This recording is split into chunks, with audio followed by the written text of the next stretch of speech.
Now the next page. In the garden of the singing maidens. ये तुम्हें मिलेगा उस गार्डन में जहाँ पे सिंगिंग मेडन्स होती हैं. मेडन्स मतलब अनमैरिड गर्ल्स, और वो गाना गाती हैं. Who are the singing maidens. फिर उसके बाद हरक्यूलिस पूछता है कि वो सिंगिंग मेडन्स कौन है. दे आर सिंगिंग निम्फ्स. निम्फ्स कहते हैं खुदाओं की बेटियों को. They are singing nymphs, young girls who dance and sing round their apple tree.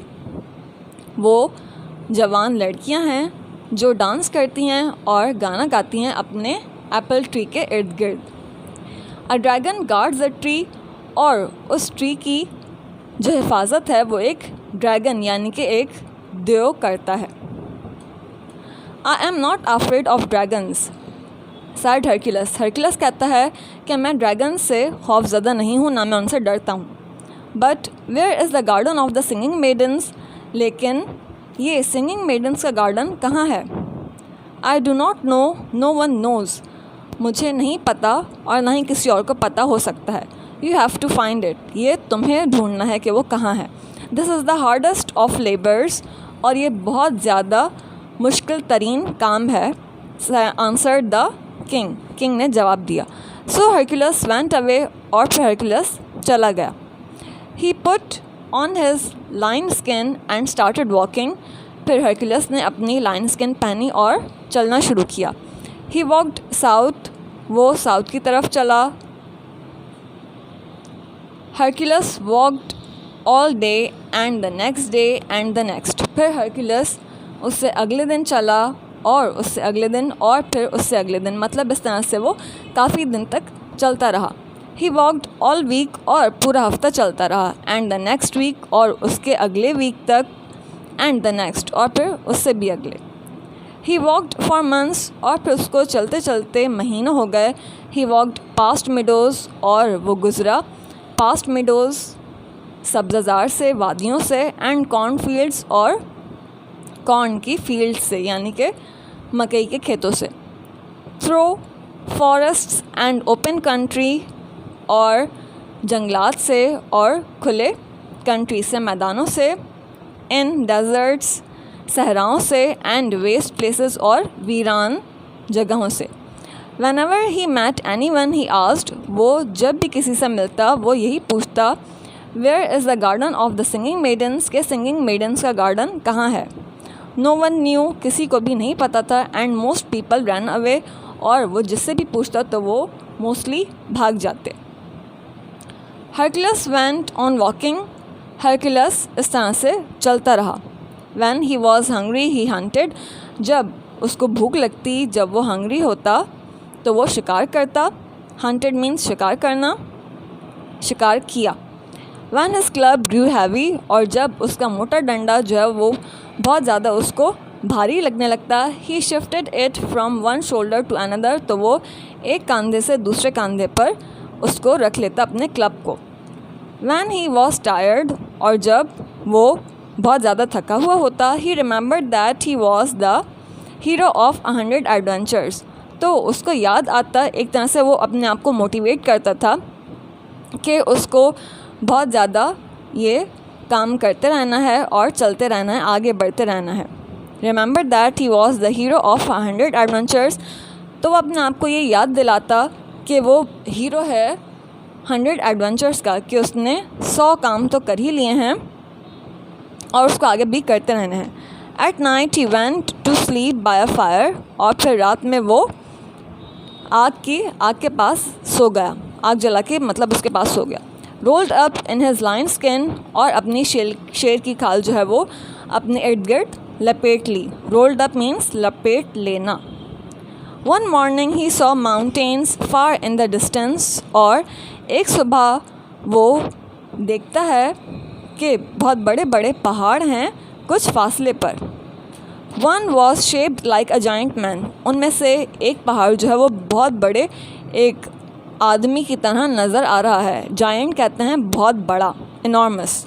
Soon Hercules could see enormous legs. फिर जल्दी ही हरक्यूलिस को नज़र आता है कि बहुत बड़ी टांगें हैं. enormous means बहुत बड़ा, huge. enormous arms, बहुत बड़े बड़े बाजू हैं, and shoulders, और बहुत बड़े बड़े कंधे हैं, and an enormous bearded head, और बहुत बड़ा सा उसका bearded मतलब दाढ़ी वाला सर है. Had, hands and shoulders carried the sky, और उसके हाथ जो हैं और सर और shoulders वो सब एक आसमान को थामे हुए हैं. Atlas said Hercules, he hurried. हरक्युलस ने जल्दी से एटलस का नाम लिया और कहा. एटलस saw him, एटलस ने भी उसकी तरफ देखा, and his great voice boomed out. और जब एटलस ने कुछ कहने के लिए अपनी आवाज़ निकाली तो उसकी आवाज़ बहुत ज़्यादा गूंजी. boomed out मतलब गूंजना. Who are you, stranger in a lion skin? तुम कौन हो ए अजनबी जो लाइन स्किन में हो, यानी कि शेर की खाल में हो. I am Hercules, hero of 100 adventures. मैं हरक्युलस हूँ जो 100 मुहिम जोई के कामों का हीरो है. I am Atlas and I hold up the sky. What do you want with me? मैं एटलस हूँ और मैं आसमान थामे हुए हूँ. तुम मुझसे क्या चाहते हो? Where is the garden of singing maidens? Singing maidens का गार्डन कहाँ है? हरक्युलस ने पूछा. Why should I answer you? called Atlas. Atlas कहता है कि मैं तुम्हें क्यों इसका जवाब दूँ. My king has ordered me to fetch 3 golden apples. मेरे किंग ने मुझे हुक्म दिया है कि मैं उसके लिए 3 गोल्डन एप्पल्स लेकर आऊँ. I need your help, Atlas. मुझे तुम्हारी मदद की ज़रूरत है, Atlas. The giant answered. फिर उस giant man ने आंसर किया. For hundreds of years I have held up the sky. कई 100 सालों से मैं इस आसमान को थामे हुए हूँ. My head and arms and shoulders all ache मतलब दर्द होना. मेरा सर, मेरे बाजू और मेरे कंधे बहुत ज़्यादा दर्द कर रहे हैं. You are the tallest and the strongest of man. तुम सबसे ज़्यादा ताकतवर और सबसे ज़्यादा कदावर यानी कि लंबे शख्स हो.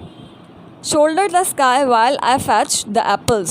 जब तक तुम मेरे लिए ये आसमान पकड़ो तब तक मैं ये एप्पल्स लेकर आता हूँ. तो इस तरह से एक डील की किसने? एटलस ने हरक्युलस के साथ कि तुम मेरे लिए आसमान पकड़ो और मैं तुम्हारे लिए वो गोल्डन एप्पल्स लेकर आता हूँ. There is a dragon, said Hercules. हरक्युलस ने बताया, उसको कहा कि वहाँ पे एक ड्रैगन है. The singing maidens are my friends and will quieten the dragon. और ये भी कहा कि वो जो सिंगिंग मेडन्स हैं वो मेरी दोस्त हैं और वो चुप करवा देंगी, खामोश करवा देंगी उस ड्रैगन को. How can I reach the sky? तो एटलस कहता है कि वो जो सिंगिंग मेडन्स हैं वो मेरी दोस्त हैं और वो उस ड्रैगन को चुप करवा देंगी. फिर हरक्युलस कहता है, How can I reach the sky? मैं आसमान तक किस तरह से पहुँचूँ? Climb up this mountain beside me. It is my labor to fetch the apples. फिर उसके बाद एटलस कहता है कि ये जो माउंटेन है मेरे बराबर में, इस पर चढ़ो. It is my labor to fetch the apples. अब ये मेरा काम है कि मैं वो सेब लेकर आऊँ. It is a far harder labor to carry the sky, answered Atlas. Atlas ने ये जवाब दिया कि आसमान को थामे रखना कई गुना मुश्किल काम है. Only the strongest of man could shoulder the sky. सिर्फ जो सबसे ज़्यादा ताकतवर इंसान होगा वही आसमान को थाम सकता है. Now Hercules was proud of being so strong. एक तरह से एटलस जो है वो उसको शाबाशी दे रहा होता है कि हाँ तुम बहुत ज़्यादा टॉलर और स्ट्रॉन्गर हो और तुम ये काम कर सकते हो. फिर हरक्युलस को भी अपने ऊपर फ़ख्र महसूस होने लगता है कि वो इतना ज़्यादा ताकतवर है. So he climbed the mountain and shouldered the sky. तो वो माउंटेन पहाड़ पे चढ़ता है और आसमान को थाम लेता है. He soon found the sky very heavy. और उसको जल्दी ही ये पता चल जाता है कि आसमान बहुत ज़्यादा भारी है. After a long wait, और बहुत देर के इंतज़ार के बाद, Hercules saw Atlas returning from the west. तो वो उसको वेस्ट की तरफ से आते हुए दिखता है एटलस को. रिटर्निंग मीन्स वापस आना. Where the sun sets in the C.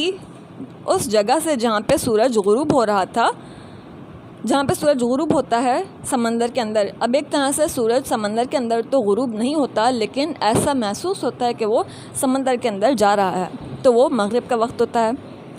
Atlas got nearer and nearer, Atlas करीब करीब और करीब तर आता जाता है। And then he held up the golden apples for Hercules to see, और फिर उसके बाद हरक्यूलस देखता है कि वो गोल्डन एप्पल्स उसके हाथ में है और वो एप्पल्स उसके सामने करता है हरक्यूलस को दिखाने के लिए। हरक्यूलस शाउटेड, हरक्यूलस चीखता है, many thanks, I am glad to see you, बहुत बहुत शुक्रिया, मैं बहुत खुश हूँ तुम्हें देखकर। For the sky was heavy, क्योंकि आसमान बहुत ज़्यादा भारी है। वेज मतलब भारी होना। एटलस लाफ्ड हार्टली, एटलस बहुत दिल से हंसा, जोश से हंसा। सो हार्टली, इतने ज़्यादा दिल से हंसा, that he shook the sea and waves splashed up around him, कि समंदर की जो लहरें हैं वो एक तरह से